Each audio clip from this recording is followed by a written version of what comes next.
In this video, I'm going to introduce you one opportunity that will help you in two ways. The first way is it will help you to get a job in data science. And second way is it will act as a good secondary income if you become master in that field. So if you're following me while I usually attend Kaggle competition to express my data science skills. So previously I attended one competition in Kaggle which is related to NLP problem, and in that problem I finished up with top 78%.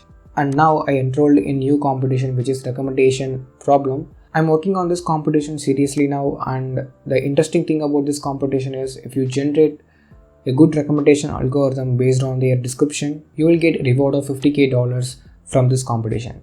And if you are not able to generate a good recommendation algorithm, then you will gain more knowledge from this competition. So at the end of the day, you will get a lot of profit if you enroll in this competition. This new competition is currently going on in Kaggle, and I encourage you to participate in this competition, which is absolutely free of cost to enter into this competition. And if you are planning to enter into data science domain, please listen carefully.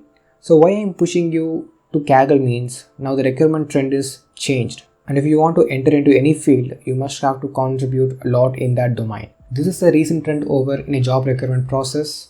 And if you understand this trend, you can easily crack many interviews. And if you're searching for a job in data science, or you are in college, wants to build a good profile in data science, then you can start your contribution from this competition itself. It will become a huge turnover for you if you enter the Kaggle website. So that's all about this video. If you like this video, give a like and subscribe and share for more interesting informations from me. Thanks for watching and thank you. See you on next week.